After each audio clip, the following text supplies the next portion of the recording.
vamos a traer una cantidad de historias que tienen que ver con las máquinas de los sueños, que tienen que ver con las luces y las sombras, que tienen que ver con el encuentro de muchas artes en un solo arte, que tienen que ver con muchas de las imágenes que nos han quedado en la vida y que las hemos soñado. Vamos a entrar en la parte del cine, y dentro del cine un personaje que hizo las grandes superproducciones, que abrió mares, que puso las culebras a andar convertidas en bastones, que afrontó las 7 plagas de Egipto. Vamos a hablar de Cecil B. DeMille y vamos a hablar de la industria del cine. El cine como industria se convierte en una, digamos, es una forma mucho más tardía del desarrollo del género.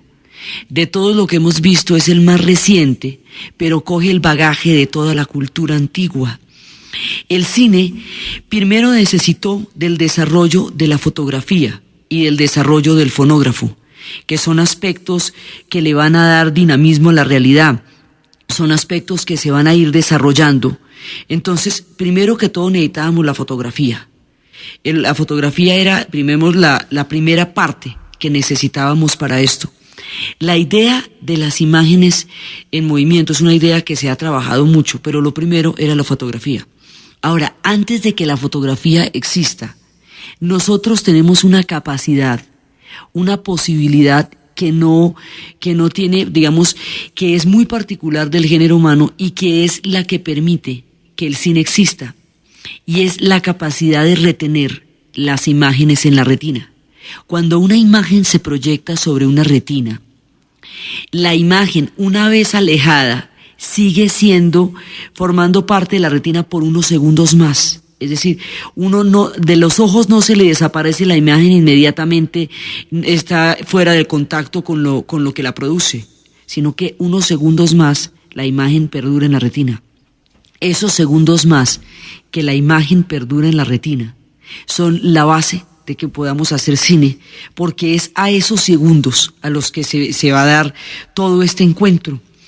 Este encuentro del cine va a ser la masificación de la cultura, va a ser la posibilidad de que se encuentren todos los géneros y que el teatro pueda ser visto por todos. Esto va a ser, digamos, una verdadera revolución en todo, y va a construir lo que son los medios, lo que son los arquetipos, lo que son los sueños. Va a ser, digamos, una de las cosas más fundamentales, y viene sumando géneros, porque también requiere de la litografía, también requiere del fotograbado, también requiere de la civilización de la imagen y de la civilización de la palabra. Y después, más adelante, eso irá hacia la televisión, pero el cine es la democratización de la cultura, porque es lo primero que tiene un alcance así de esa posibilidad. Entonces, la civilización de la palabra había creado la imprenta, y de la imprenta nos fuimos al fotograbado.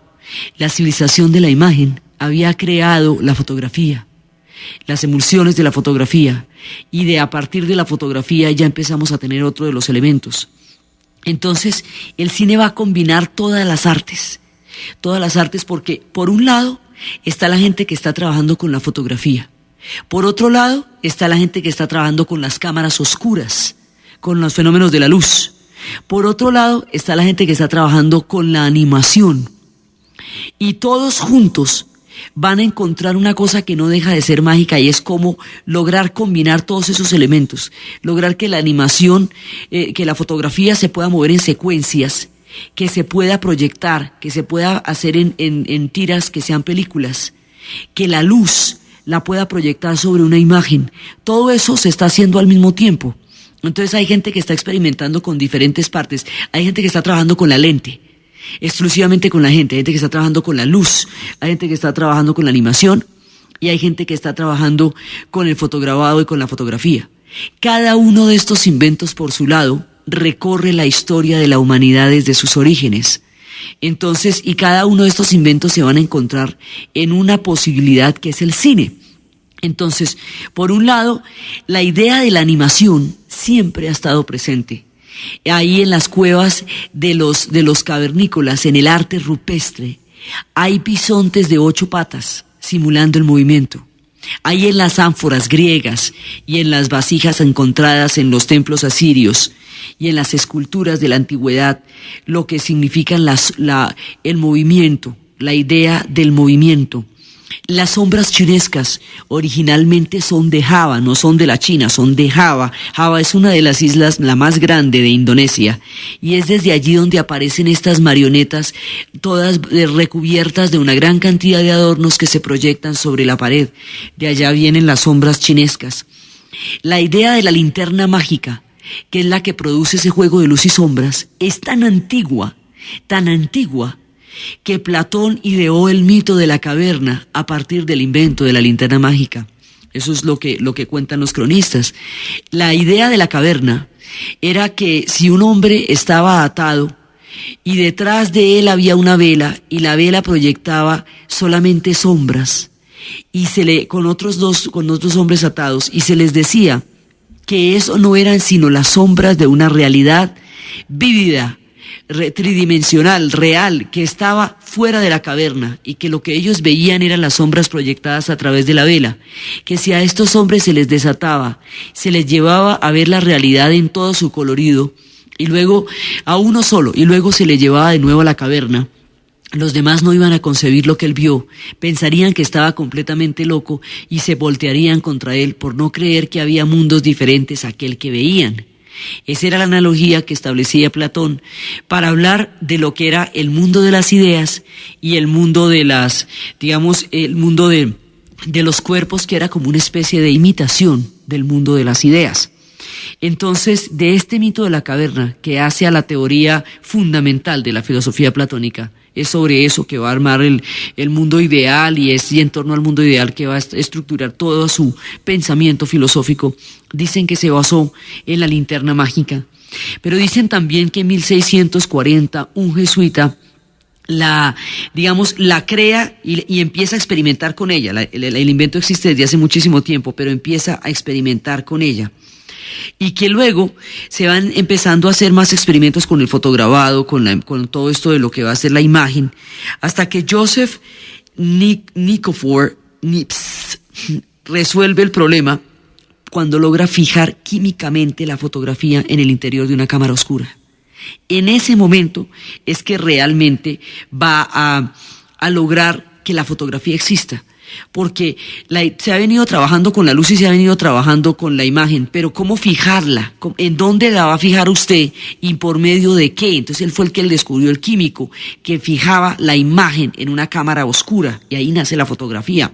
Entonces, esa fotografía tardaba originalmente 8 horas en revelarse, y fue con Louis Jacques Daguerre con la que este personaje se asoció para empezar todo lo que va a ser el desarrollo de la fotografía. Daguerre quedó con el nombre del invento, y en realidad no lo hizo él, lo hizo el otro personaje del Niepce, pero Daguerre quedó con el invento, y por eso las primeras fotografías las llamamos daguerrotipos, por Daguerre.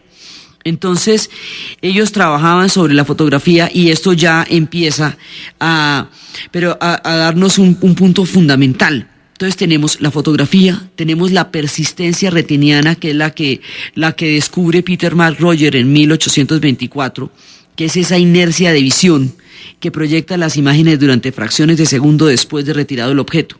Entonces esas dos cosas nos van fundamentando el principio de la imagen inmóvil. Luego hay que descomponer los elementos. Hay que descomponer los elementos de la imagen. Entonces, lo primero que se hace, y esto es una cosa que seguramente han visto reiterativamente, es que alguien experimenta con 24 cámaras una carrera de caballos. Todas las cámaras están tomándole fotos al caballo al tiempo, y están, a través de cuerdas que el caballo rompe a medida que galopa. Se va activando las fotografías, las cámaras al mismo tiempo. Entonces hay un momento en que el pie del caballo se ve sobre el piso, y hay otro momento en que las patas del caballo se ven sobre el aire. Y al coger todas estas y descomponerlas es como empiezan a encontrar la secuencia de la animación. Porque primero teníamos la fotografía inmóvil, pero luego empieza la secuencia de la animación. Entonces, generalmente eso lo ponen en una página los caballos y usted los pasa rápidamente, y al pasarlos rápidamente se ve el movimiento del caballo. En eso consisten las películas. Son una gran cantidad de fotos, a los que llamamos fotogramas, que pasan a una increíble velocidad. Y esa velocidad es la que les da el movimiento y es la que permite la continuidad. Uno tiene en el ojo, por la persistencia de la retina, la capacidad de ver las imágenes en movimiento.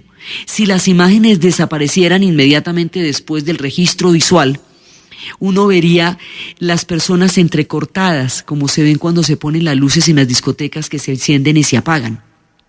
Ahora, las imágenes en movimiento se ven porque uno tiene la capacidad de secuencia en la retina a través del fenómeno de la persistencia óptica, de la persistencia retiniana.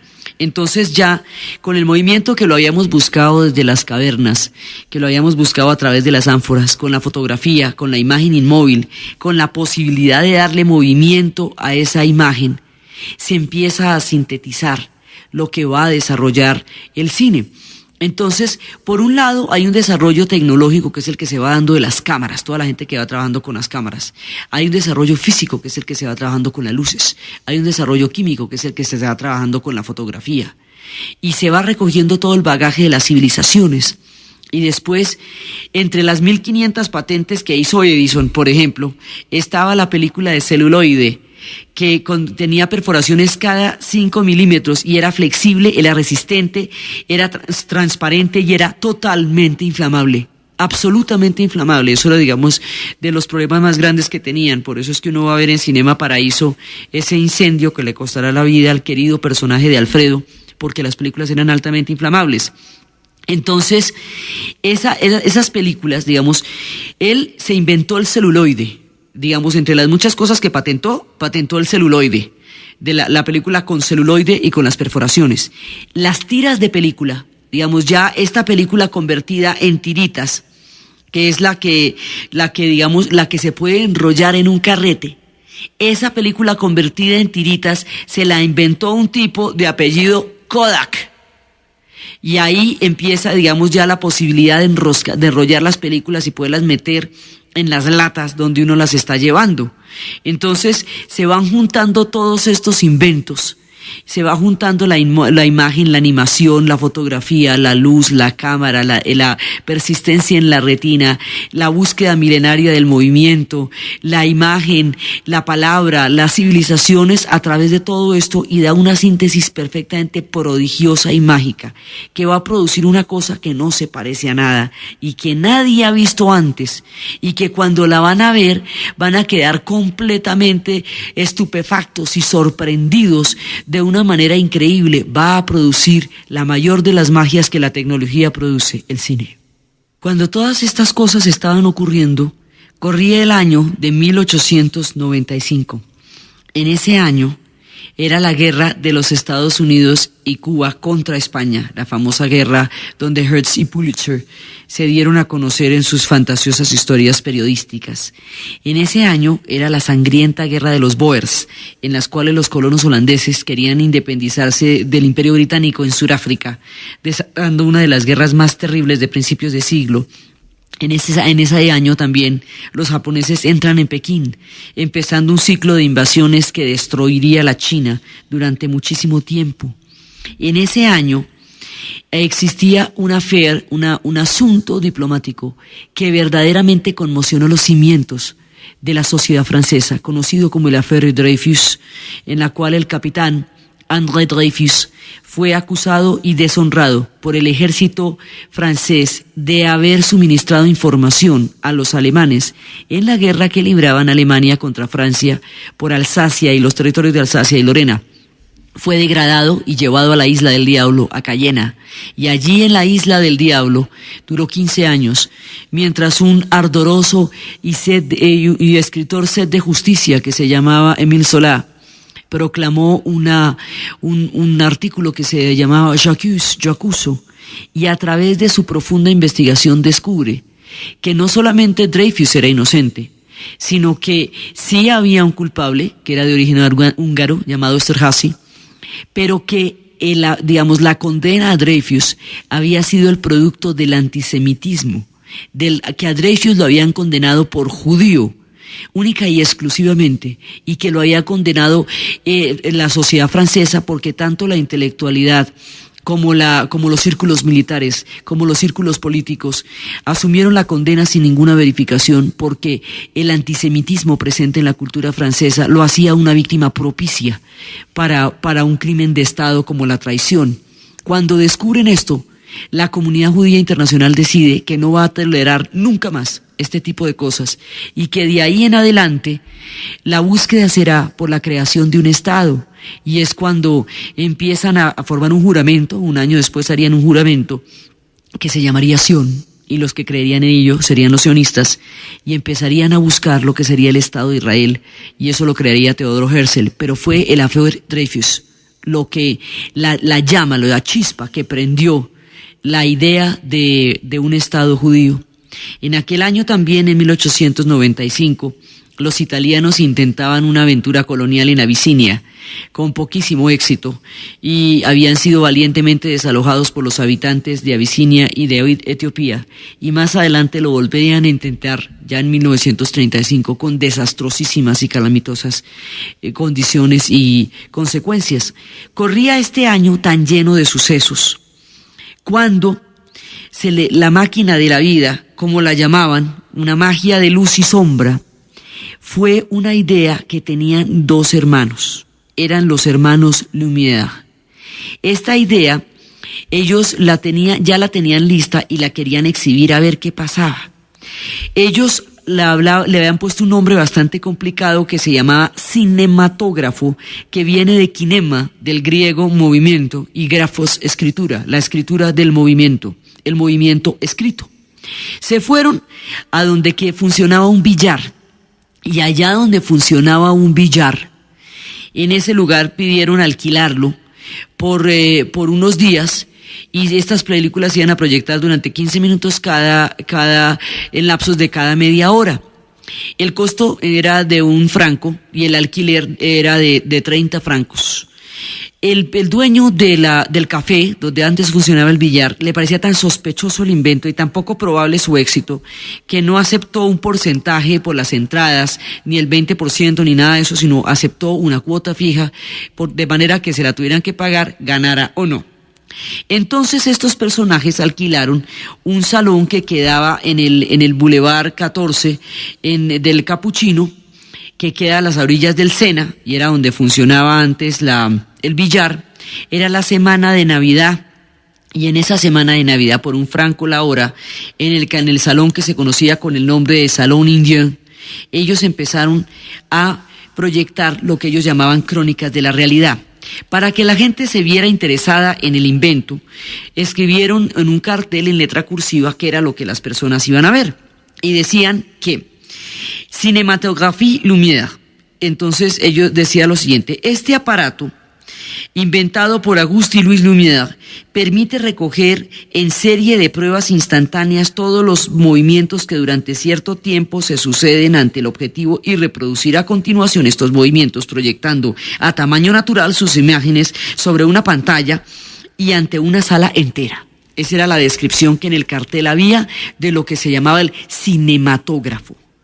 Entonces la gente, pues entre los que no tenían nada que hacer a esa hora, los que les parecía bastante extraño un aparato que hiciera todo eso, que repitiera las imágenes, que las presentara ante una sala entera, eso estaba bastante complicado. Sin embargo, ese día era un día frío, era un 28 de diciembre, se metieron a la sala, y allí en la sala empezaron las proyecciones. Las proyecciones empezaron a dejar a la gente absolutamente estupefacta, porque eran proyecciones de personas que salían de la fábrica de trabajo, eran proyecciones de personas de la estación de Lyon, eran personas que ellos veían en todas partes. Eso no era lo raro era que era en 2 dimensiones, era bidimensional. Usted estaba viendo imágenes en movimiento, en una dimensión en la cual usted no ve la profundidad, sino que ve las imágenes, y son igualitas que las que usted ve en la calle. Eso fue muy impresionante. Nadie había visto eso nunca antes. La presencia de la animación generó en la sala un nivel de delirio increíble, pero lo más espectacular de todo fue una locomotora. una locomotora que venía hacia el público. En el momento en que la locomotora se vino hacia el público, la gente salió despavorida de la sala por temor a ser arrollada por la locomotora que surgía como de la nada a partir de una pared. Cuando iba a empezar el momento de la presentación, nadie auguraba a ese lugar con luz, con un lentecito pequeño, todas estas aventuras. De pronto apagaron las luces y empezó a verse un pequeño haz que se proyectaba sobre la pantalla grande. Y de pronto de ahí salía una locomotora, una mismísima locomotora sobre la gente. La gente huyó despavorida, de pánico, electrizada por una de las experiencias más intensas y más fuertes y más dramáticas que había tenido en su vida. Salieron corriendo a la calle y metieron a la gente que estaba ahí en la calle para que viera el experimento, y esto se volvió el furor más grande. Durante un año la proyección se hizo a todo momento, a toda hora. Era la novedad de París, todo el mundo tenía que ir a ver la locomotora y tenía que ir a ver la fábrica. Eso fue la cosa más impresionante que había sucedido nunca. Al principio, la primera proyección, pues eran unos escépticos, unos cuantos escépticos los que habían entrado, poco más por curiosidad que por cualquier otra cosa. Pero cuando vieron un espectáculo así, una locomotora que se los iba a llevar por delante, la cosa adquirió los revises de un delirio, de un frenesí, de una cosa impresionante. Entonces, a partir de ese momento, todo el mundo empezó a meterse a ver el cinematógrafo, y el cinematógrafo empezó a convertirse en una de las grandes atracciones de París. Pero los hermanos Lumière no tenían ningún interés comercial con el cinematógrafo. No, para ellos no representaba más digamos, para ellos era un asunto de ciencia y era un asunto de arte, pero no era un asunto de industria, ni era un asunto de comercio, ni era un asunto de empresa. Por eso lo dejaron morir. Entonces el cinematógrafo eventualmente se va desgastando en la medida en que los hermanos Lumière no lo pueden proyectar más allá de la curiosidad de la imagen. Entonces pasa la novedad. Entonces ya, pues sí, al principio ya todo el mundo iba y todas esas cosas, pero ya después, sí, ya vieron todos el movimiento. Entonces ellos no siguen trabajando más allá, ellos se inventan el cine en 1895, y por eso ese es el año, digamos, donde se celebra oficialmente el nacimiento del cine, porque esta presentación en París, en el Café l'Indien, a las orillas del Sena, ese 28 de diciembre, fue la primera vez en la historia humana que ante un público, en un auditorio, en una sala, se proyectó una película de cine. Eso fue lo que hicieron los Lumière. Pero ellos hicieron hasta ahí, porque los Lumière no querían, no estaban interesados en llevar su invento más allá, pero habían dejado suficiente, porque el mundo de los sueños acababa de abrirse. Entonces aparece otro personaje francés. Esto lo están haciendo a dúo, ¿no? Por un lado están trabajando Edison y Eastman, por otro lado están trabajando los Lumière, y aparece otro personaje que es Méliès. Esto en Francia, siempre hemos visto el paralelismo entre los inventos que se estaban haciendo en Europa y los que se estaban haciendo en Estados Unidos. Méliès era un mago, y como mago descubre el trucaje. Descubre, por ejemplo, que si una señora aparece ante la cámara y se va, y la cámara sigue proyectando la habitación ya sin la figura de la dama, entonces la dama desaparece de la escena. Y descubre que si la mete por otro lado, aparece en la escena. Descubre que puede intercalar las películas con dibujos. Entonces empieza a prefabricar trucos de los que hacía de magia, y él creó casi todos los trucos hasta la industria digital. Él creó todo lo que eran las apariciones, las desapariciones, los objetos que se mueven solos. Él creó los planos de la primera persona. Él creó casi todo lo que fue, digamos, lo que él hizo fue la puesta en escena. O sea, él entendió que a eso se le podía meter una gran cantidad de cosas y podía hacérsele riquísimo, variado, sorprendente, inusitado. Y ese descubrimiento es la puesta en escena. Y esa puesta en escena es precisamente lo que le va a dar al cine su magia. Y por supuesto lo creó un mago que era Méliès, y que dedicó toda su posibilidad al cine. Entonces, por ejemplo, él hace Fausto y Margarita, y en Fausto y Margarita a veces logra transformar a Margarita en el demonio, y a veces logra así transformando y transmigrando los personajes, y él es el que se dedica al truco de la imagen. Esto solamente sería superado por la imagen digital, es decir, ya hace 2 décadas. menos, pero hasta antes de eso solamente los trucos se los había inventado Méliès, y Méliès después quedó arruinado y sería por ahí, después de hacerse rico se arruinó, y un día lo encontraron por allá de juguetero. Estaba en un puesto por allá en la calle de juguetero y lo reconocieron y le dieron todos los honores, pero eso no logró compensar de todas maneras los 14 años de olvido en los cuales vivió y murió el hombre que había inventado todos los trucos del cine. Y el cine va avanzando, ya se va convirtiendo en una cosa importante a partir de Méliès.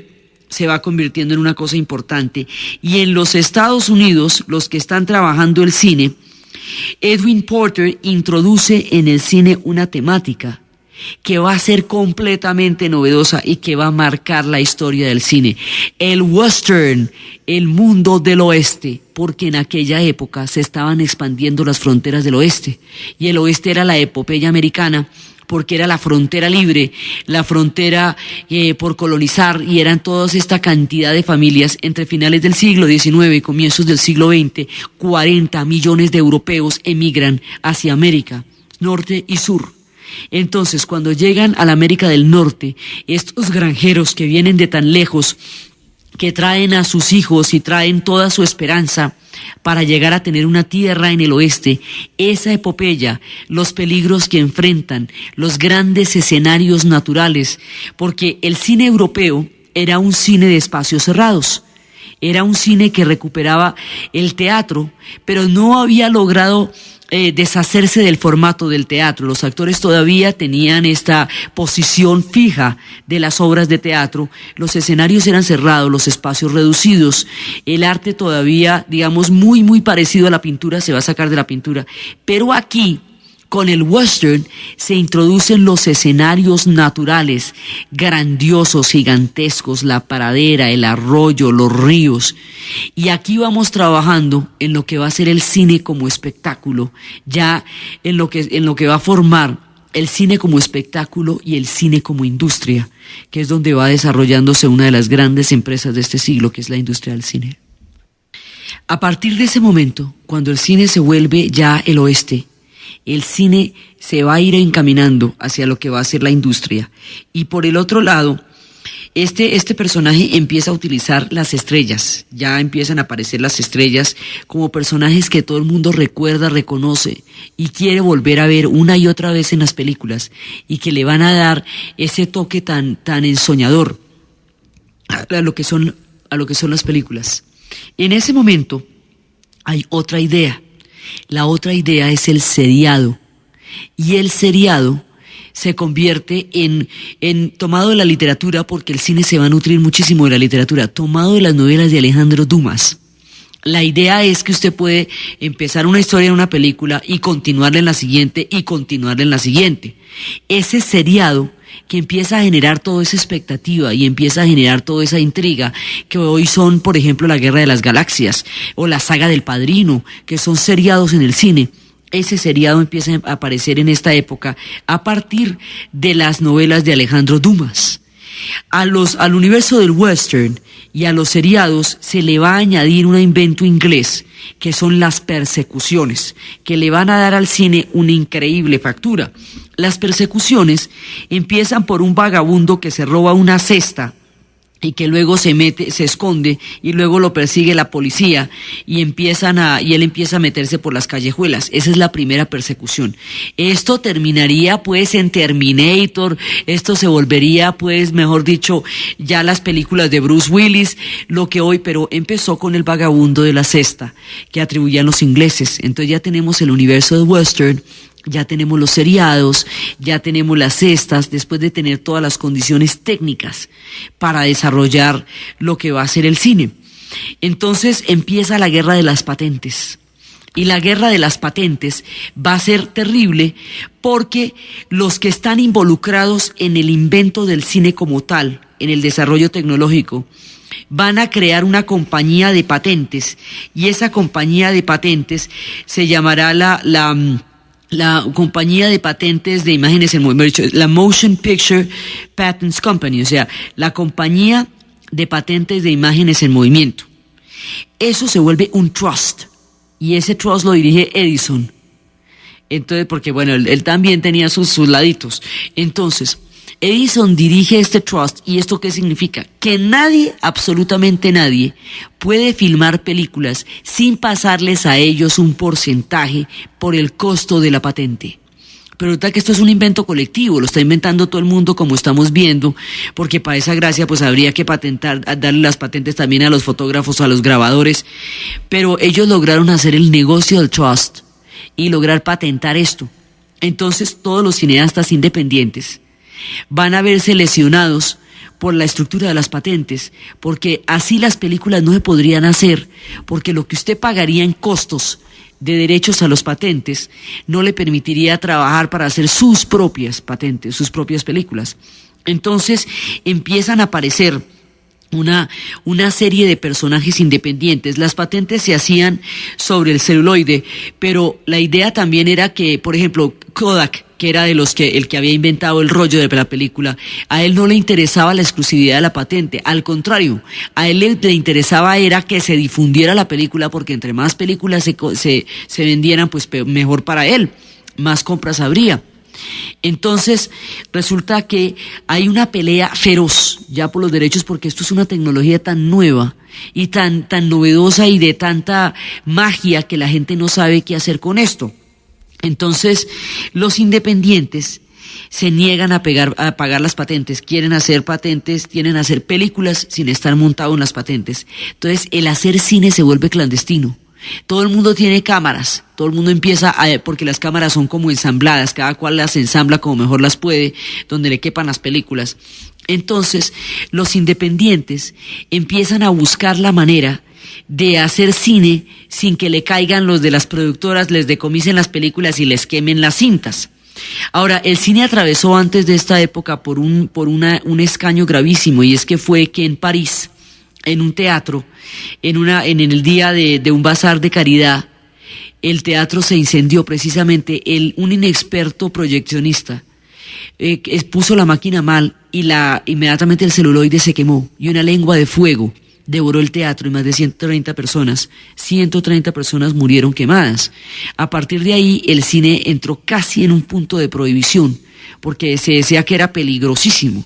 Pero después, con todas estas modificaciones y todas estas innovaciones que se le van entrando, desde los westerns hasta los seriados, Fu Manchu y todas estas aventuras, el cine sigue atrayendo a la gente. El cine se va a convertir en una especie de atracción de pueblo, y llegaba de pueblo en pueblo junto con la mujer barbuda y con el tragaespadas, como en El fabricante de estrellas. Así, el cine llegaba de pueblo en pueblo, todo el mundo llegaba con la cámara. Pero estos que llegaban de pueblo en pueblo con su película tenían el problema de las patentes, tenían los problemas del trust. Entonces, por esa razón, ellos trataban de hacer clandestinamente en establos y en toda clase de cuartos, tratando de hacer las películas y de escapar a la persecución implacable de aquellos que garantizaban el cumplimiento de las condiciones del trust. A eso más adelante una ley, que la ley antimonopolio, la misma ley que le dice a Rockefeller que tiene que desbaratar la Standard Oil y tiene que dejar de tener el control absoluto sobre todos los derivados de petróleo. La misma ley también prohíbe este trust de las patentes. Pero mientras el trust de las patentes estuvo vigente, la idea era cómo burlar eso, porque eso imposibilitaba el cine, porque con esos costos ¿cómo se hacía? Entonces, para ello surgió una generación de personajes. Esta generación de personajes querían ser independientes, querían hacer sus propias películas y no pagarle a los trusts. Estos personajes eran emigrantes, venían de la dura salida de Europa. De ellos eran Adolf Zucker, que era un judío húngaro que vive entre 1874 y 1876. Y que había llegado a los Estados Unidos con $40 cosidos al forro de la chaqueta. Él va a ser el padre de los que van a hacer esto. Se van a hacer junto a la frontera mexicana. Se van a hacer junto a la frontera mexicana porque en el momento en que lleguen los de las productoras a perseguirlos, ellos atraviesan la frontera, y al atravesar la frontera escapan al control de la productora. Entonces por eso se van a hacer cerca de la frontera mexicana. Cerca a la frontera mexicana hay un pueblo que tiene su nombre por los árboles por unos árboles que tenía allá que tenían una característica particular.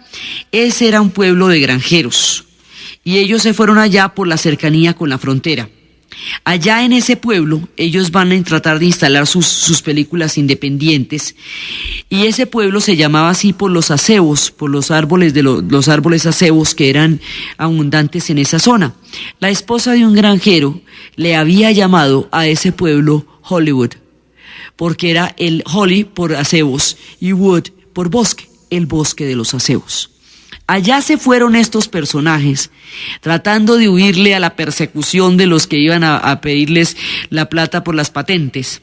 Y allá llegaron Adolf Zukar, que es este judío húngaro que llegó con sus $40 y que sería el padre de la Paramount.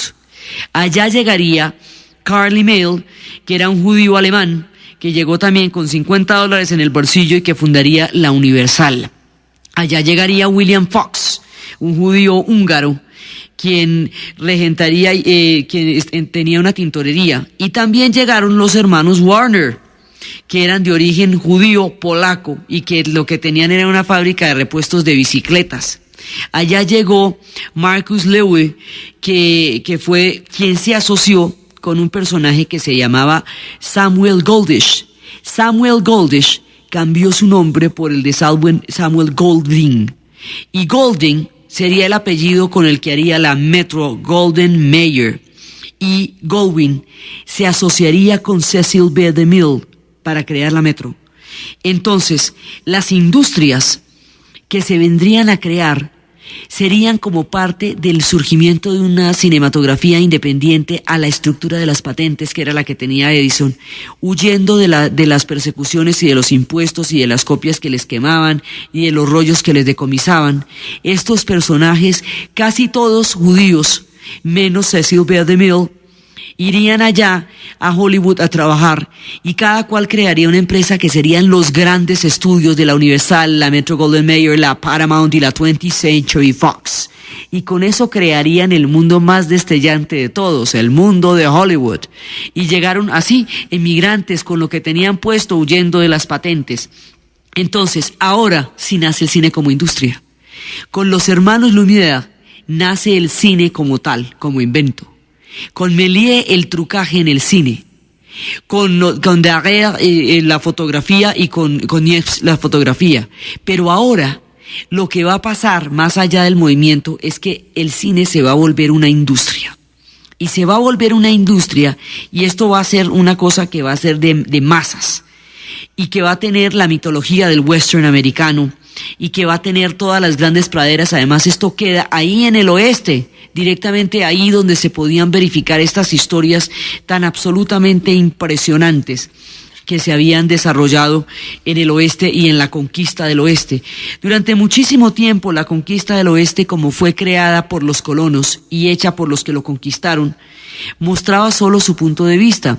En un principio era el punto de vista de los blancos, que tenían que enfrentarse a todos los peligros que entrañaba el llegar a un territorio poblado de indios y que eran atacados por esto. Transcurriría casi todo el siglo XX antes de que se mostrara que los indios eran los propietarios de esa tierra, que habían sido desalojados y exterminados y que la suya era la tragedia de un pueblo en lugar de la agresión frente a los que venían llenos de esperanza del otro lado del mar. Pero entre todos estos va apareciendo nuestro personaje, que era Cecil B. DeMille. Era originalmente, él sí es de los Estados Unidos, es de los únicos de todo este combo que no es un emigrante. Él viene de una familia modesta, de origen aristocrático pero humilde, digamos, aristocrática pero sin dinero. Era hijo de un clérigo protestante. Los clérigos protestantes se pueden casar. Y su madre era una maestra de escuela. Entonces él estuvo en la escuela con ella porque su padre había muerto a temprana edad. Trató de meterse en el ejército, pero no le dieron el chance para irse a la guerra a la guerra entre Estados Unidos y Cuba contra España. Entonces lo rechazaron porque era demasiado joven Entonces decidió meterse junto con su hermano William, que había tenido ya una carrera importante en las escenografías y en los teatros.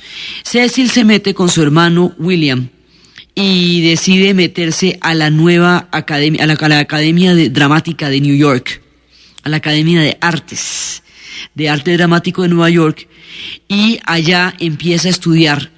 Y en el año de 1900 es cuando va a llegar a Broadway, y allí va a estar durante los siguientes 12 años y va a sobrepasar, todo el tiempo va a estar bajo la tutela de su hermano, pero va a sobrepasar con creces la capacidad que su hermano tenía para desarrollar este tipo de artes. Entonces, Cecil B. DeMille empieza a estudiar arte dramático. Él es un personaje de un carácter recio. Es absolutamente decidido, nadie lo va a hacer echar vuelta atrás, toma los riesgos que haya que tomar. Es un personaje muy audaz y es un personaje terco, pero es un personaje entusiasta y emprendedor como él solo. Él no conoce barreras y no conoce obstáculos. Decían que él tenía una mezcla de confianza personal, de ambición, de pasión, de arte y de agallas. Sobre todo era corajudo como él solito. Entonces, este personaje empieza a darle a esas características una astucia de hombre de negocios. Y él es el que va a desarrollar el cine como negocio, como digamos, no, como el cine como algo lucrativo. Hasta el momento, el cine era un espectáculo, pero ahora ese espectáculo podría volverse rentable. Cecil B. DeMille empieza a crear en lo que va a ser la industria del espectáculo. Él va a crear los grandes clichés que nosotros hemos visto en esas historias del cine. Va a crear esas mujeres ensoñadoras. Una de los personajes que él va a descubrir es a Gloria Swanson y va a hacer de ella una poderosa figura. Él tenía el talento para poder entender la gente, que era capaz de hacer soñar con sus ojos evocadores. Entonces, por un lado, tenía estas heroínas así derretidas, pues con esos ojos absolutamente, de esa mirada casi desvanecida, por un lado. Y por otro lado, le fascinaban las películas de acción. Se considera que él y Griffith son los fundadores de Hollywood como tal. Se considera, digamos, que son los verdaderos mentores de lo que sería Hollywood, de lo que sería la industria del espectáculo, la máquina de los sueños. Eso, de lo que haría que millones de personas se desplazaran a Hollywood con la esperanza de triunfar, aunque fuera uno solo, y ser visto en las pantallas del mundo. El sueño, que significa la cinematografía, eso lo creó Cecil B. DeMille. Lo crea él con los independientes, lo crea con Laemmle, lo crea con Zucker, con los Warner, pero él de ahí le va a influir un estilo personal que le va a hacer inmortal. Este personaje empieza a trabajar, primero trabaja la acción.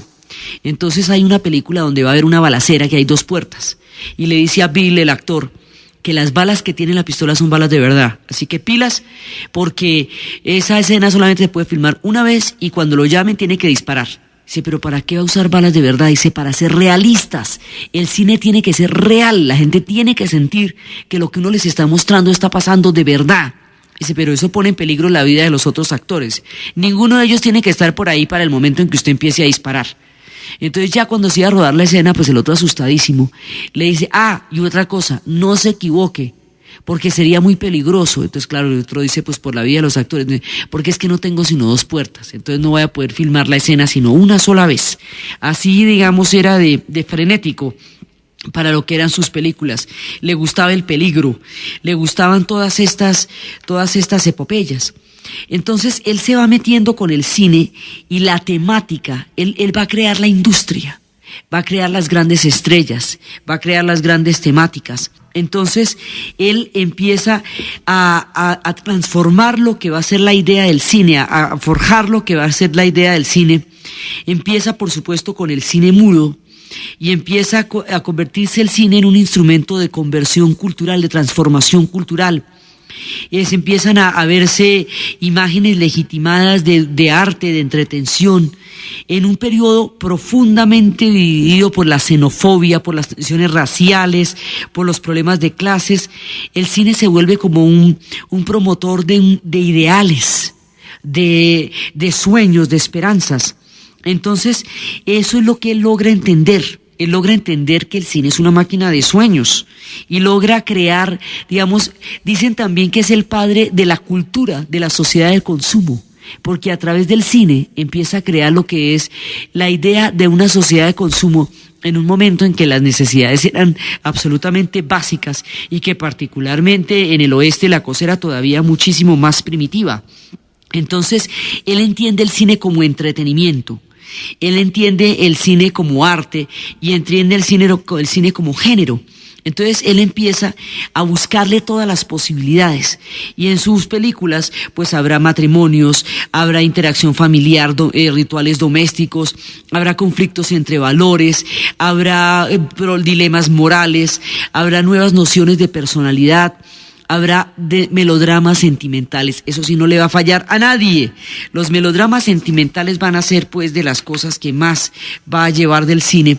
Estas heroínas, estas especies de nuevas mujeres que son, digamos, nuevas compañeras, también va a tomar del lujo de Oriente las imágenes de sensualidad y eso mitiga los conflictos. Digamos, la gente en el cine se sentía un poco más a gusto con una realidad que por fuera era insoportable. Entonces, en esa medida, ir al cine era meterse en un mundo mágico, y eso sigue siendo así. Entonces, él entiende eso es lo que lo hace tan genial. O sea, primero su carácter, pero también entiende eso. Entonces, ¿él qué les da? Pues sueños. Entonces les da a estas mujeres con esas miradas vidriosísimas y estos galanes tan absolutamente fantásticos. Y para esa época ya había pasado en el cine el primer beso, y el primer beso decían que era la cosa más espantosa que se había visto, que cómo iban a demostrar eso. Eso siempre está, digamos, el cine siempre ha estado también marcado por lo que más adelante sería la censura. La idea era mostrar todas las cosas que pasaban en la vida, mostrarlas en el cine, pero también lo maravilloso.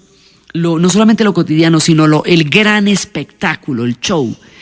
Y muchas de sus grandes, digamos, él va a hacer grandes películas como El Rey de Reyes, él va a hacer Los 10 Mandamientos, él va a hacer la primera película que se hizo en Hollywood, la primera de todas, y en esa medida por eso se le llama el padre y el iniciador de Hollywood, porque va a ser la primera de las grandes películas. Él va a tener estos personajes como Juana de Arco. Él va a tener los personajes de la Biblia va a sacar un montón de historias, de la Biblia va a sacar los 10 mandamientos. Entonces esos 10 mandamientos de Charlton Heston, que nosotros hemos visto que es el que pone que hay un momento en que Moisés pone el báculo en el piso y se convierte en culebra, y las 7 plagas, y el mar que se abre, y el ejército egipcio que perece bajo las aguas del Mar Rojo, que se devuelven luego a su cauce normal. Todo eso lo hace Cecil B. DeMille. Eso tiene millones de extras. Las grandes superproducciones de Hollywood, con sus inmensos escenarios, con sus gigantescos coliseos romanos, con todas sus escenografías grandiosas, en esa monumentalidad que va a tener la filmación en Hollywood. Eso va a llevar a soñar a millones de personas. Eso es lo que va a crear el mito que hay de Hollywood. Eso lo ayuda a crear Cecil B. DeMille. Entonces, este personaje va a meterle a sus historias toda la fastuosidad, toda la pompa, toda la grandeza, toda la demostración absolutamente rimbombante, y con todos los clichés que ustedes quieran, de los lujos orientales, arma unas historias así exóticas y cursis a la vez.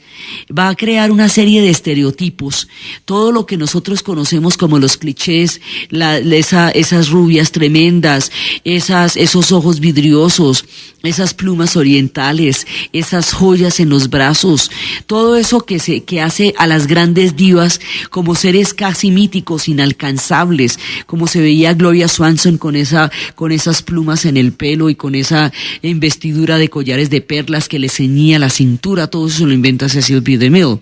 Entonces, este personaje va a tomar todos esos esquemas y los va a convertir en estereotipos de sus grandes películas, y va a rodar todas las películas que ustedes quieran. Él va a estar metido en la industria del cine mudo, y cuando el cine mudo ya se había convertido en una sensación, aparece el sonido, y con la aparición del sonido muchas de las grandes estrellas quedarán en el olvido, morirán alcohólicas, deprimidas, olvidadas, algunas amnésicas, una generación entera de divas maravillosas que habían hecho soñar a miles de hombres y mujeres, que con su mirada petrificaban, que hacían sentir tantas cosas con solo mirar a la pantalla, quedarían sepultadas bajo el peso del sonido. Y la cámara, que ya había aprendido una agilidad impresionante, se vuelve tiesa bajo el peso del sonido. Y la voz ya empieza a aparecer. Entonces ya no solamente usted tiene que ser bonito, sino tiene que tener una voz que incite, que invite, que ayude. Una voz fuerte, una voz poderosa, o muy delicada, o muy dulce, o muy melosa. Pero la voz empieza a traer el fonógrafo, el viejo fonógrafo que habíamos hecho con Bell, ese, y con Edison, ese lo vamos a traer acá para poderlo incorporar al cine, y eso es una tecnología complicadísima. Pero eso no le va a preocupar a Cecil B. DeMille. Intentará meterse en el cine sonoro. A diferencia de Chaplin, el vagabundo, que decía: el día que el vagabundo hable, el vagabundo muere, porque precisamente su característica es su silencio. Este no, Cecil B. DeMille se le mide al cine sonoro y se pone a rehacer grandes películas, porque dice que bueno, si no fueron apreciadas, de pronto la gente no las recuerda lo suficiente durante la época del cine mudo, pero entonces los va a recordar durante el cine sonoro. Entonces él, por ese carácter que tiene, capaz de vencer cualquier tipo de obstáculo, logra dar el salto tecnológico al cine sonoro. Y esa era la diferencia entre la vida y la muerte. Los que no pudieron dar ese salto quedaron sepultados bajo el fin del cine mudo. Hubo quienes decían que el cine desaparecería con el sonido, que el sonido le quitaría al cine cualquier tipo de arte. Hubo puristas que consideraban que el sonido era una perversión del espectáculo cinematográfico. Pero Cecil B. DeMille estaba listo para cualquier innovación, como independiente que era, como luchador que era, como un hombre de un tesón impresionante, se mete en la historia del cine sonoro. Ahora, él también era bastante explotador. Dicen que era capaz de obtener el más grande talento y el más grande compromiso de cualquier actor o actriz por una canción, porque era digamos sumamente metódico y sistemático en lo que era la inversión de la producción de las películas. Pero él va a crear, digamos, como una especie de clan, de familia, que es la gente que va a actuar con él toda la vida. Él fue actor, fue director, fue productor, fue empresario, era de todo. Él conoció el cine desde todos los ángulos, desde la cámara misma, desde la película, desde la filmación, desde la dirección, desde el estudio, desde la industria, desde la proyección, desde el espectáculo. Desde todo esto conoció Cecil B. DeMille el cine. Entonces este personaje empieza a meter en el cine todo lo que era la realidad y la fantasía. Y por un lado mete los más grandes relatos bíblicos, porque él oscilaba entre una forma de vida un poco liberal, digamos, entre un pensamiento un poco liberal y un alma victoriana. Entonces aquello le salía chistosísimo, porque le salían unas películas completamente dulzonas, que tenían de todas maneras una cierta moraleja, pero que no dejaban de insinuar una sensualidad oculta, porque eran pues todas las contradicciones que tenía el hombre. Entonces se van a meter también en la Biblia y van a ser Rey de Reyes en 1927, y van a crear pues una película absolutamente monumental. Va a ser los clásicos, va a ser Carmen, va a ser Juana de Arco, va a ser pues los 10 mandamientos, que es por la que más se le conoce. De las grandes historias las va a hacer Cecil B. DeMille, y tiene una cantidad impresionante de películas que lo van a encontrar a lo largo de la vida. La más grande historia contada, Sansón y Dalila, tiene la historia del Dr. Vaso, tiene una historias de Union Pacific, que son las de los locomotoras, la de los ferrocarriles, que eso es una parte muy llamativa. Hizo Las Cruzadas, una versión de Cleopatra, hizo Madame Satán, hizo toda clase de películas, El Fruto Prohibido. Se inspiraba en todo, en la literatura, en los grandes clásicos, en la historia, en la Biblia, en lo que le pusieran, en la vida cotidiana, en los romances, en los finales felices, en lo que fuera. Pero este personaje le echaba mano a todo para crear esa industria del encantamiento. Él era el que hacía esos affairs absolutamente impresionantes, y la fórmula del chico que encuentra a una chica, la pierde y luego la vuelve a encontrar. La fórmula del final feliz, que a Hollywood le daría tan buen resultado, porque esto es durante la época de la depresión. Entonces, los finales felices eran agradecibles, eran gratos, porque la gente estaba pasando una época durísima, entonces se sentía como que en algo aliviaba la realidad. El ver películas fastuosas, lejanas, exóticas, con finales felices. El cine se veía siempre como un espectáculo grandioso y le daba a la gente la sensación de que estaba entrando en la máquina de sueños, como que se había metido en un espacio irreal, y tenía esa característica. En ese momento era muy distante, en el sentido en que eran unas divas que no se veían en ninguna parte de la calle, unas fastuosidades y unos escenarios que no estaban sino en los estudios. Era por eso, digamos, el encantamiento de la máquina de sueños, precisamente ese alejamiento, que lo hacía casi como una visión, como una alucinación, era lo que hacía que la gente fuera a cine, a comprar las ilusiones que no tenía de una época tan dura como era la época de la depresión. Era que pues, la primera parte del siglo y luego la depresión, el cine era los que les daba el ánimo para poder salir adelante. Y el que entendió esto era Cecil B. DeMille. Él entendió el cine como espectáculo, como industria, como empresa, y como tal empezó a trabajarlo, y como tal va a crear los estudios y va a meterse con estos personajes en lo que será la Paramount, la Fox, la Universal. Y la máquina de sueños hará del siglo XX algo absolutamente único, porque si algún invento es totalmente característico de toda esta era, es el cine. Y todavía, con todas las tecnologías que hay, con todas las competencias a nivel de cables y de videos, nada sigue siendo más espectacular que ir a una buena sala de cine. La historia de las grandes compañías, la historia de los grandes estudios de la Metro con sus estrellas rutilantes y los empresarios que la hicieron posible, Cecil B. DeMille con toda su compleja vida, Gowen con toda su alianza con él para formar lo que sería la Metro Golden Mayer. Todas estas historias las vamos a continuar en el siguiente programa. Ahora, en este instante, los dejamos parados en la máquina de sueños frente a una inmensa pantalla con una diva de ojos completamente melosos, con una mirada extraña sumida en unas plumas, o la dejamos con un galán de pelo engominado o con una fantástica escena del oeste. Posibilidad que es el cine. Entonces, por un lado, la idea de la animación siempre ha estado presente. Ahí en las cuevas de los cavernícolas, en el arte rupestre, hay bisontes de 8 patas simulando el movimiento. Ahí en las ánforas griegas y en las vasijas encontradas en los templos asirios y en las esculturas de la antigüedad, lo que significan el movimiento, la idea del movimiento.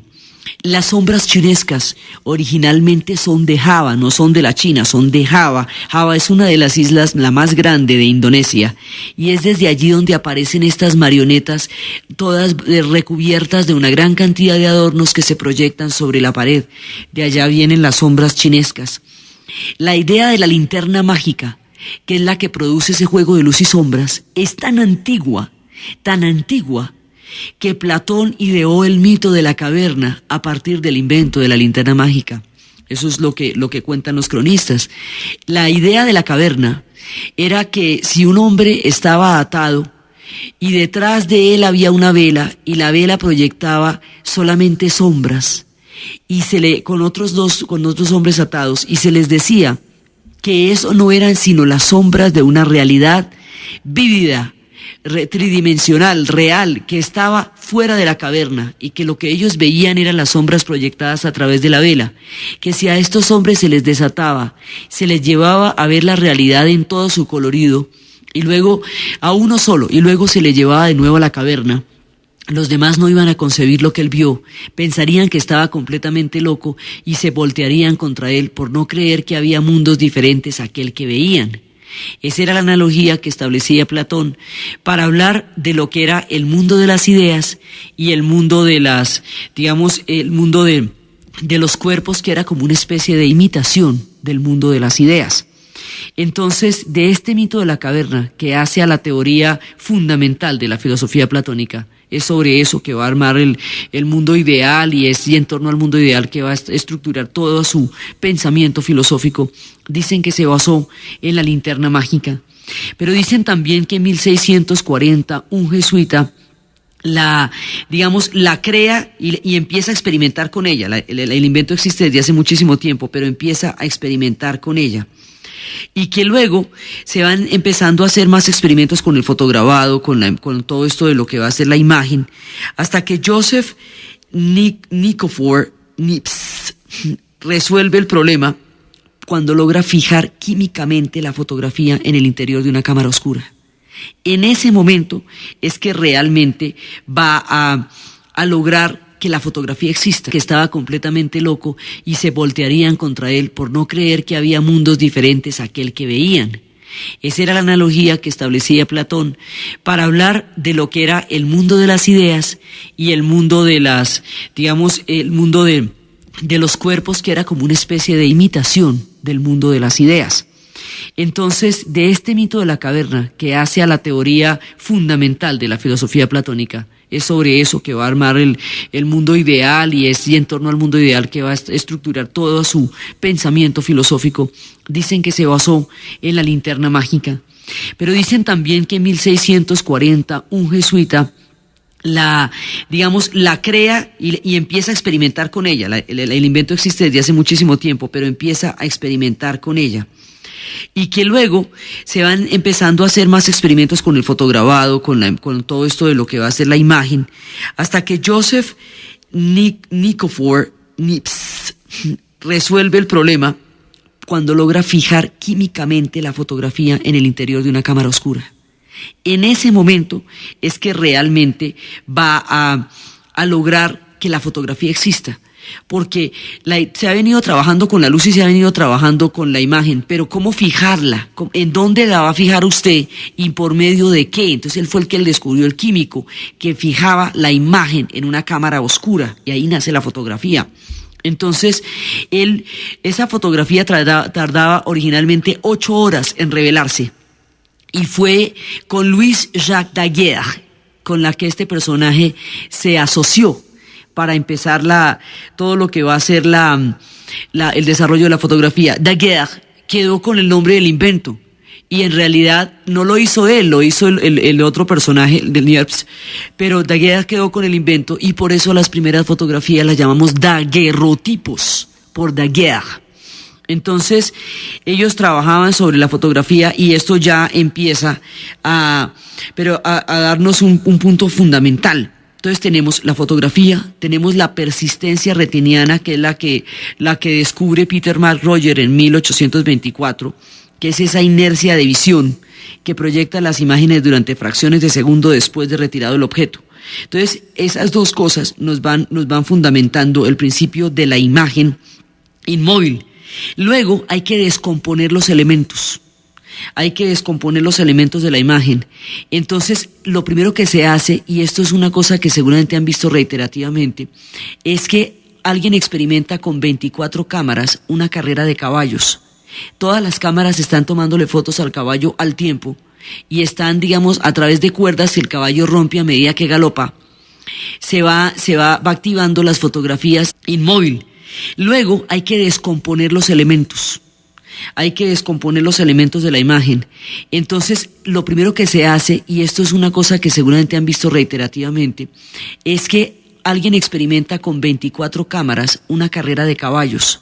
Todas las cámaras están tomándole fotos al caballo al tiempo, y están, a través de cuerdas, si el caballo rompe a medida que galopa, va activando las fotografías, las cámaras al mismo tiempo. Entonces hay un momento en que el pie del caballo se ve sobre el piso, y hay otro momento en que las patas del caballo se ven sobre el aire. Y al coger todas estas y descomponerlas es como empiezan a encontrar la secuencia de la animación. Porque primero teníamos la fotografía inmóvil, pero luego empieza la secuencia de la animación. Entonces generalmente eso lo ponen en una página los caballos, y usted los pasa rápidamente, y al pasarlos rápidamente se ve el movimiento del caballo. En eso consisten las películas. Son una gran cantidad de fotos, a los que llamamos fotogramas, que pasan a una increíble velocidad.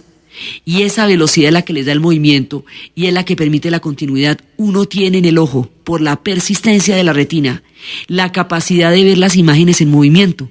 Si las imágenes desaparecieran inmediatamente después del registro visual, uno vería las personas entrecortadas, como se ven cuando se ponen las luces en las discotecas que se encienden y se apagan.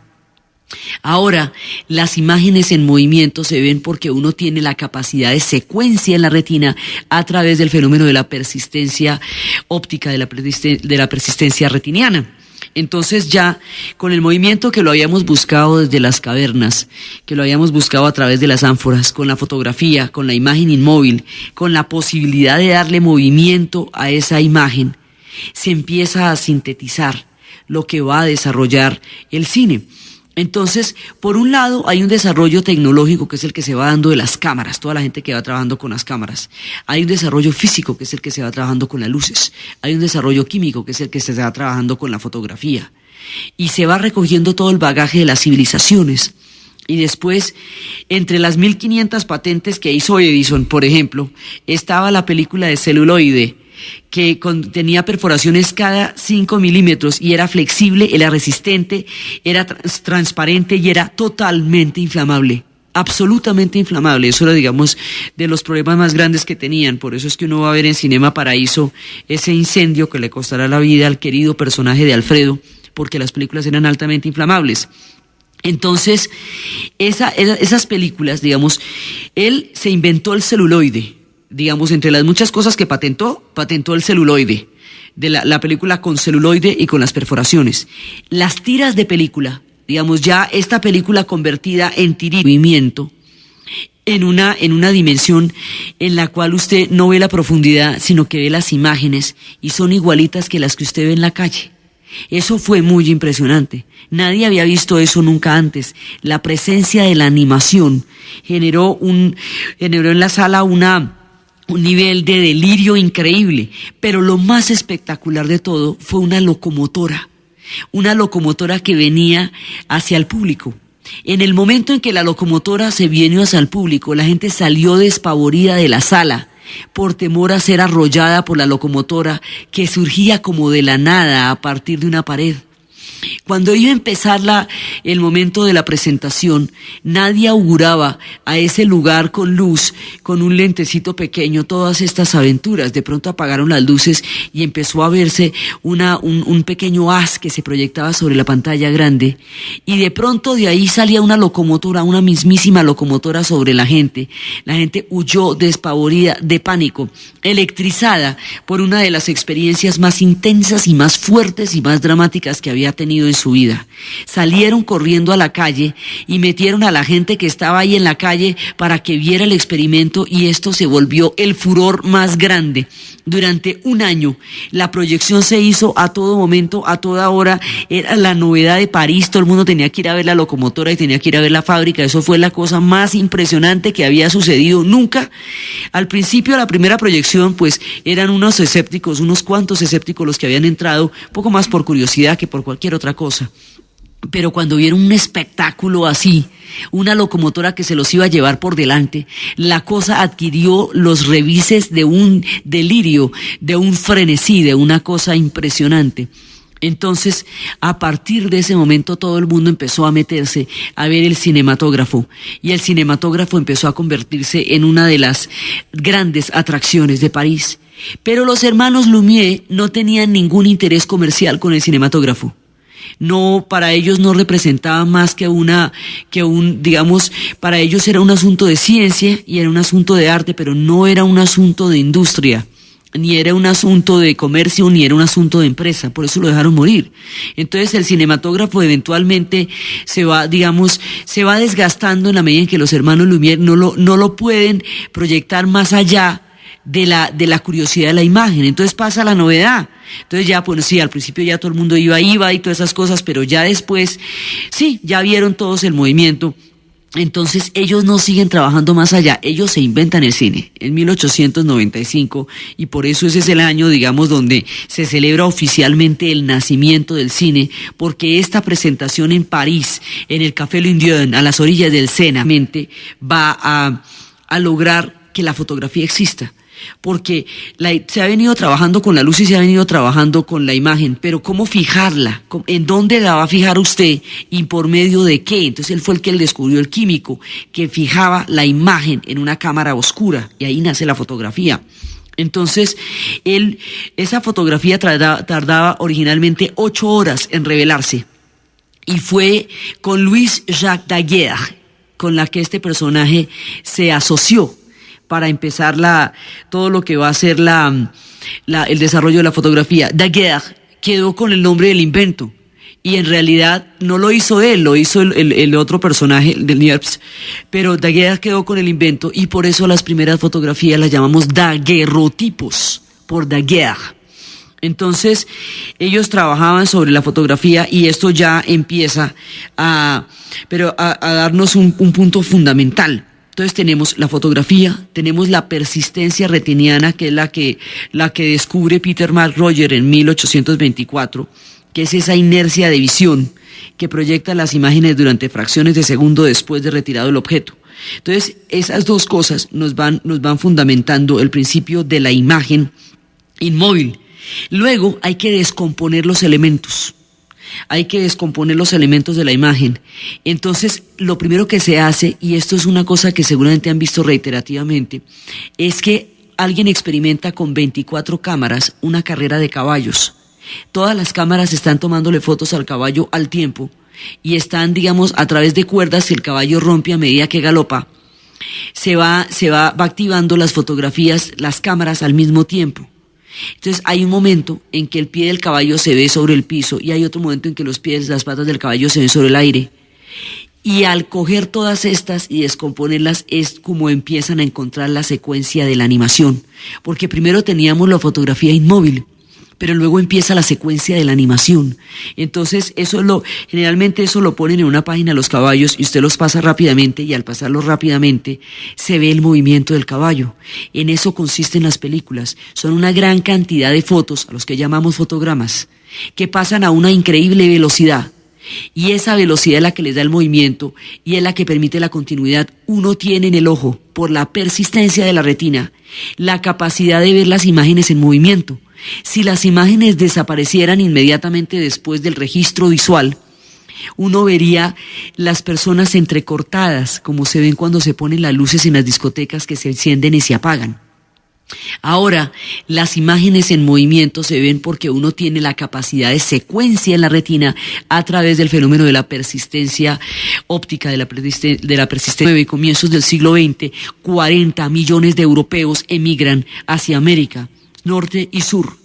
Entonces, cuando llegan a la América del Norte, estos granjeros que vienen de tan lejos, que traen a sus hijos y traen toda su esperanza para llegar a tener una tierra en el oeste, esa epopeya, los peligros que enfrentan, los grandes escenarios naturales, porque el cine europeo era un cine de espacios cerrados, era un cine que recuperaba el teatro, pero no había logrado deshacerse del formato del teatro. Los actores todavía tenían esta posición fija de las obras de teatro, los escenarios eran cerrados, los espacios reducidos, el arte todavía, digamos, muy muy parecido a la pintura, se va a sacar de la pintura, pero aquí con el western se introducen los escenarios naturales, grandiosos, gigantescos, la pradera, el arroyo, los ríos. Y aquí vamos trabajando en lo que va a ser el cine como espectáculo, ya en lo que va a formar el cine como espectáculo y el cine como industria, que es donde va desarrollándose una de las grandes empresas de este siglo, que es la industria del cine. A partir de ese momento, cuando el cine se vuelve ya el oeste, el cine se va a ir encaminando hacia lo que va a ser la industria. Y por el otro lado, este personaje empieza a utilizar las estrellas. Ya empiezan a aparecer las estrellas como personajes que todo el mundo recuerda, reconoce y quiere volver a ver una y otra vez en las películas y que le van a dar ese toque tan ensoñador a lo que son las películas.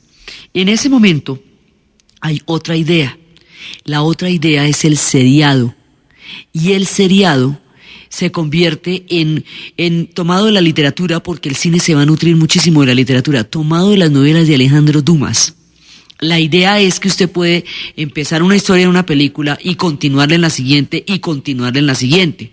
Ese seriado que empieza a generar toda esa expectativa y empieza a generar toda esa intriga, que hoy son, por ejemplo, la Guerra de las Galaxias o la saga del Padrino, que son seriados en el cine.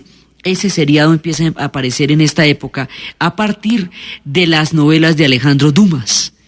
Al universo del western y a los seriados se le va a añadir un invento inglés, que son las persecuciones, que le van a dar al cine una increíble factura. Las persecuciones empiezan por un vagabundo que se roba una cesta y que luego se esconde y luego lo persigue la policía y él empieza a meterse por las callejuelas. Esa es la primera persecución. Esto terminaría pues en Terminator, esto se volvería pues, mejor dicho, ya las películas de Bruce Willis, lo que hoy, pero empezó con el vagabundo. Tenemos las cestas después de tener todas las condiciones técnicas para desarrollar lo que va a ser el cine. Entonces empieza la guerra de las patentes. Y la guerra de las patentes va a ser terrible porque los que están involucrados en el invento del cine como tal, en el desarrollo tecnológico, van a crear una compañía de patentes y esa compañía de patentes se llamará la compañía de patentes de imágenes en movimiento, la Motion Picture Patents Company, o sea, la compañía de patentes de imágenes en movimiento. Eso se vuelve un trust. Y ese trust lo dirige Edison. Entonces, porque bueno, él también tenía sus laditos. Entonces, Edison dirige este trust. ¿Y esto qué significa? Que nadie, absolutamente nadie, puede filmar películas sin pasarles a ellos un porcentaje por el costo de la patente.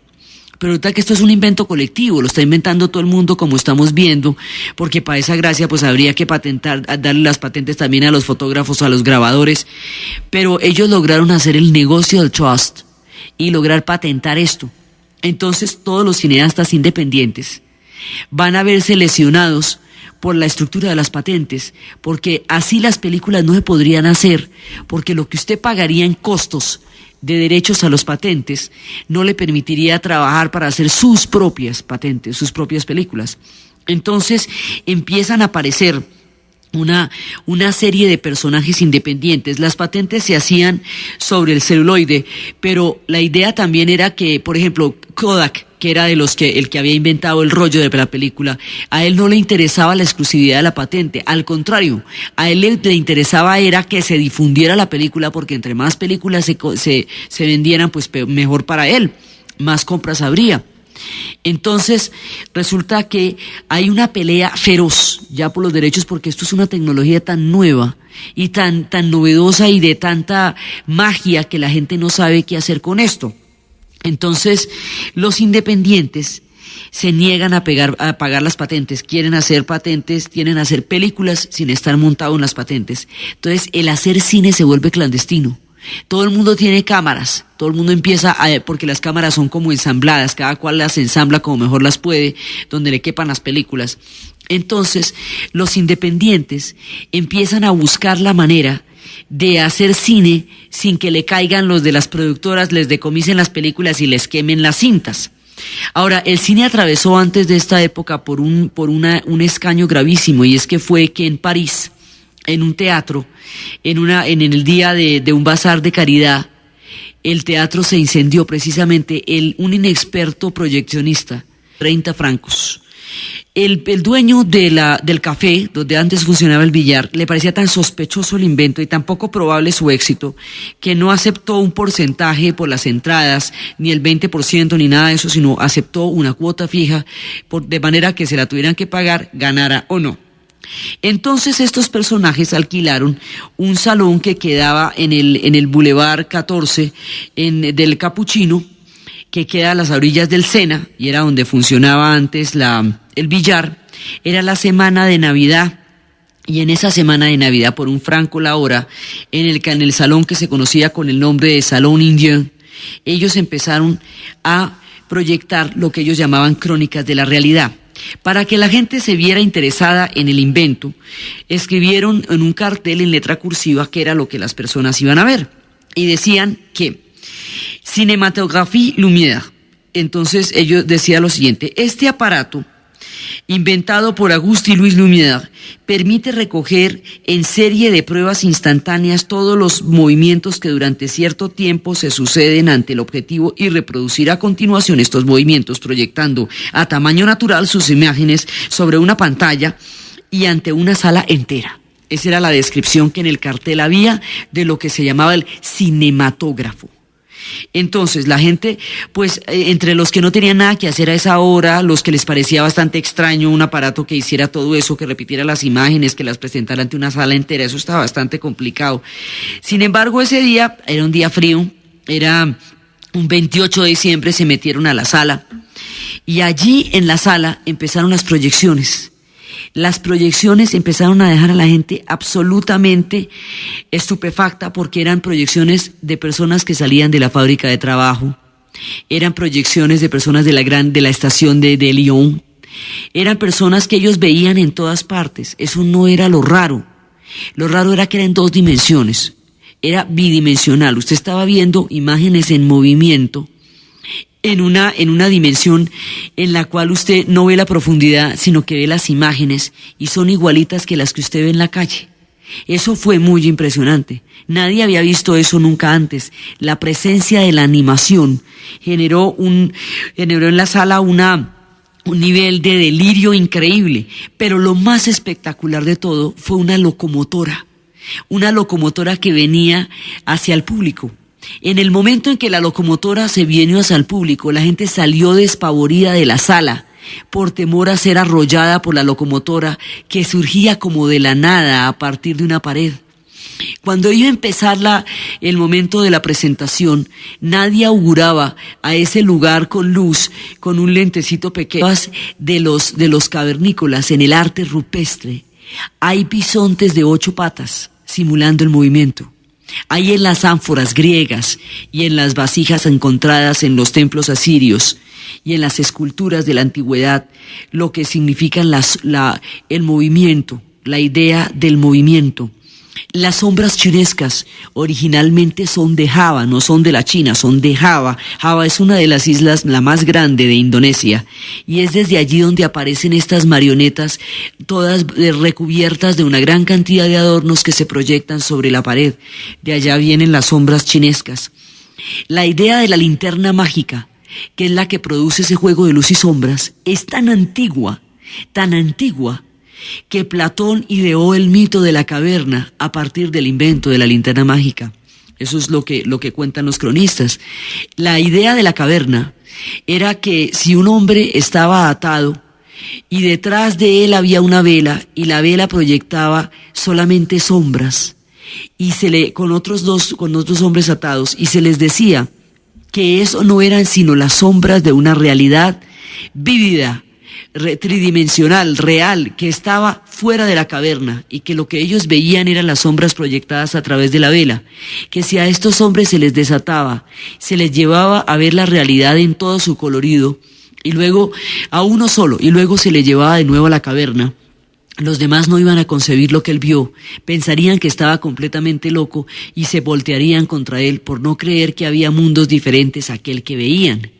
Esa era la analogía que establecía Platón para hablar de lo que era el mundo de las ideas y el mundo de el mundo de los cuerpos, que era como una especie de imitación del mundo de las ideas.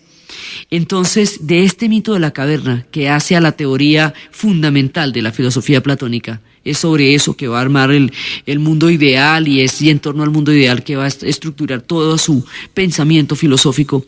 Dicen que se basó en la linterna mágica, pero dicen también que en 1640 un jesuita la crea y empieza a experimentar con ella. El invento existe desde hace muchísimo tiempo, pero empieza a experimentar con ella. Y que luego se van empezando a hacer más experimentos con el fotograbado, con todo esto de lo que va a ser la imagen, hasta que Joseph Nikifor Niepce resuelve el problema cuando logra fijar químicamente la fotografía en el interior de una cámara oscura. En ese momento es que realmente va a lograr que la fotografía exista. porque se ha venido trabajando con la luz y se ha venido trabajando con la imagen, pero ¿cómo fijarla? ¿En dónde la va a fijar usted? Y por medio de, digamos, se va desgastando en la medida en que los hermanos Lumière no lo pueden proyectar más allá de la curiosidad de la imagen. Entonces pasa la novedad. Entonces ya, pues sí, al principio ya todo el mundo iba y todas esas cosas, pero ya después, sí, ya vieron todos el movimiento. Entonces ellos no siguen trabajando más allá, ellos se inventan el cine en 1895 y por eso ese es el año, digamos, donde se celebra oficialmente el nacimiento del cine, porque esta presentación en París, en el Café L'Indienne, a las orillas del Sena, ese 28 de diciembre, fue la primera vez en la historia humana que ante un público en un auditorio, en una sala, se proyectó una película de cine. Eso fue lo que hicieron los Lumière, pero ellos hicieron hasta ahí. Porque los Lumière no querían, no estaban interesados en llevar su invento más allá, pero habían dejado suficiente, porque el mundo de los sueños acababa de abrirse. Entonces aparece otro personaje francés, esto lo están haciendo a dúo, ¿no? Por un lado están trabajando Edison y Eastman, por otro lado están trabajando los Lumière, y aparece otro personaje que es Méliès. Esto en Francia, siempre hemos visto el paralelismo entre los inventos que se estaban haciendo en Europa y los que se estaban haciendo en Estados Unidos. Méliès era un mago. Y como mago descubre el trucaje. Descubre, por ejemplo, que si una señora aparece ante la cámara y se va y la cámara sigue proyectando la habitación ya sin la figura de la dama, entonces la dama desaparece de la escena. Y descubre que si la mete por otro lado aparece en la escena. Descubre que puede intercalar las películas con dibujos. Entonces empieza a prefabricar trucos de los que hacía de magia y él creó casi todos los trucos hasta la industria digital. Él creó todo lo que eran las apariciones, las desapariciones, los objetos que se mueven solos. Él creó los planos de la primera persona. Él creó casi todo lo que fue, digamos, lo que él hizo fue la puesta en escena. O sea, él entendió que a eso se le podía meter una gran cantidad de cosas y podía hacérsele riquísimo, variado, sorprendente, inusitado. Y ese descubrimiento es la puesta en escena. Y esa puesta en escena es precisamente lo que le va a dar al cine su magia. Y por supuesto, lo creó un mago que era Méliès y que dedicó toda su posibilidad al cine. Entonces, por ejemplo, él hace Fausto y Margarita. Y en Fausto y Margarita a veces logra transformar a Margarita en el demonio. Y a veces logra así transformando y transmigrando los personajes. Y él es el que se dedica al truco de la imagen. Esto solamente sería superado por la imagen digital. Es decir, ya hace 2 décadas. Hace menos, pero hasta antes de eso solamente los trucos se los había inventado Méliès, y Méliès después quedó arruinado y sería por ahí, después él va a crear la industria, va a crear las grandes estrellas, va a crear las grandes temáticas. Entonces él empieza a transformar lo que va a ser la idea del cine, a forjar lo que va a ser la idea del cine. Empieza por supuesto con el cine mudo, y empieza a convertirse el cine en un instrumento de conversión cultural, de transformación cultural. Se empiezan a verse imágenes legitimadas de arte, de entretención, en un periodo profundamente dividido por la xenofobia, por las tensiones raciales, por los problemas de clases. El cine se vuelve como un promotor de ideales, de sueños, de esperanzas. Entonces, eso es lo que él logra entender. Él logra entender que el cine es una máquina de sueños y logra crear, digamos, dicen también que es el padre de la cultura, de la sociedad del consumo, porque a través del cine empieza a crear lo que es la idea de una sociedad de consumo en un momento en que las necesidades eran absolutamente básicas y que particularmente en el oeste la cosa era todavía muchísimo más primitiva. Entonces, él entiende el cine como entretenimiento. Él entiende el cine como arte y entiende el cine como género. Entonces él empieza a buscarle todas las posibilidades y en sus películas pues habrá matrimonios, habrá interacción familiar, rituales domésticos, habrá conflictos entre valores, habrá dilemas morales, habrá nuevas nociones de personalidad. habrá de melodramas sentimentales. Eso sí no le va a fallar a nadie. Los melodramas sentimentales van a ser pues de las cosas que más va a llevar del cine. Estas heroínas, estas especies de nuevas mujeres que son, digamos, nuevas compañeras, también va a tomar del lujo de Oriente las imágenes de sensualidad y eso mitiga los conflictos. Digamos, la gente en el cine se sentía un poco más a gusto con una realidad que por fuera era insoportable. Entonces, en esa medida, ir al cine era meterse en un mundo mágico, y eso sigue siendo así. Entonces, él entiende eso es lo que lo hace tan genial. O sea, primero su carácter, pero también entiende eso. Entonces, ¿él qué les da? Pues sueños. Entonces les da a estas mujeres con esas miradas vidriosísimas y estos galanes tan absolutamente fantásticos. Y para esa época ya había pasado en el cine el primer beso, y el primer beso decían que era la cosa más espantosa que se había visto, que cómo iban a demostrar eso. Eso siempre está, digamos, el cine siempre ha estado también marcado por lo que más adelante sería la censura. La idea era mostrar todas las cosas que pasaban en la vida, mostrarlas en el cine, pero también lo maravilloso. No solamente lo cotidiano, sino el gran espectáculo del oeste. Y el oeste era la epopeya americana, porque era la frontera libre, la frontera por colonizar, y eran toda esta cantidad de familias. Entre finales del siglo XIX y comienzos del siglo XX, 40 millones de europeos emigran hacia América, norte y sur. Entonces, cuando llegan a la América del Norte, estos granjeros que vienen de tan lejos, que traen a sus hijos y traen toda su esperanza para llegar a tener una tierra en el oeste, esa epopeya, los peligros que enfrentan, los grandes escenarios naturales, porque el cine europeo era un cine de espacios cerrados, era un cine que recuperaba el teatro, pero no había logrado deshacerse del formato del teatro. Los actores todavía tenían esta posición fija de las obras de teatro, los escenarios eran cerrados, los espacios reducidos, el arte todavía, digamos, muy muy parecido a la pintura, se va a sacar de la pintura, pero aquí con el western se introducen los escenarios naturales, grandiosos, gigantescos, la pradera, el arroyo, los ríos. Y aquí vamos trabajando en lo que va a ser el cine como espectáculo, ya en lo que va a formar el cine como espectáculo y el cine como industria, que es donde va desarrollándose una de las grandes empresas de este siglo, que es la industria del cine. A partir de ese momento, cuando el cine se vuelve ya el oeste, el cine se va a ir encaminando hacia lo que va a ser la industria. Y por el otro lado, este personaje empieza a utilizar las estrellas. Ya empiezan a aparecer las estrellas como personajes que todo el mundo recuerda, reconoce y quiere volver a ver una y otra vez en las películas, y que le van a dar ese toque tan ensoñador a lo que son las películas. En ese momento hay otra idea. La otra idea es el seriado, y el seriado se convierte en tomado de la literatura, porque el cine se va a nutrir muchísimo de la literatura, tomado de las novelas de Alejandro Dumas. La idea es que usted puede empezar una historia en una película y continuarla en la siguiente y continuarla en la siguiente. Ese seriado que empieza a generar toda esa expectativa y empieza a generar toda esa intriga, que hoy son, por ejemplo, la Guerra de las Galaxias o la saga del Padrino, que son seriados en el cine. Ese seriado empieza a aparecer en esta época a partir de las novelas de Alejandro Dumas. Al universo del western y a los seriados se le va a añadir un invento inglés, que son las persecuciones, que le van a dar al cine una increíble factura.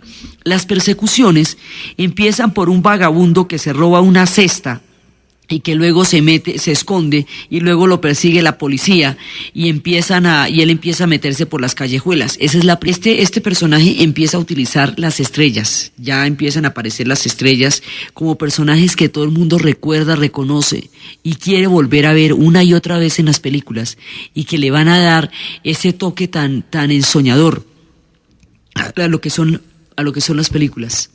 En ese momento hay otra idea. La otra idea es el seriado, y el seriado se convierte en tomado de la literatura, porque el cine se va a nutrir muchísimo de la literatura, tomado de las novelas de Alejandro Dumas.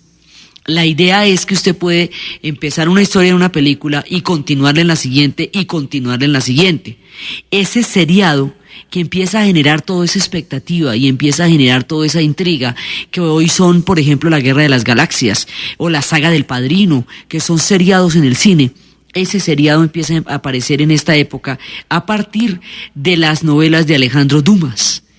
Al universo del western y a los seriados se le va a añadir un invento inglés, que son las persecuciones, que le van a dar al cine una increíble factura.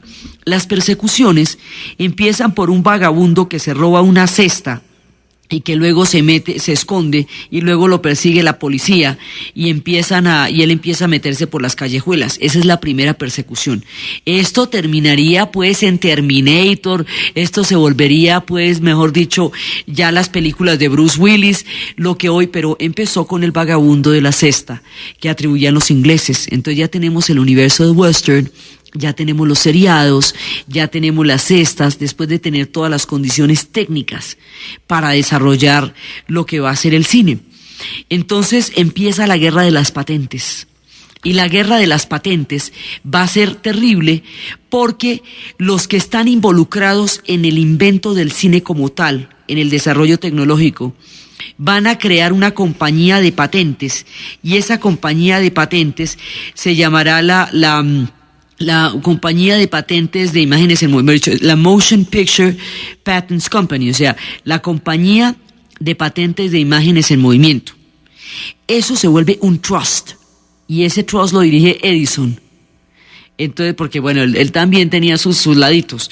Entonces, Edison dirige este trust, ¿y esto qué significa? Que nadie, absolutamente nadie, puede filmar películas sin pasarles a ellos un porcentaje por el costo de la patente.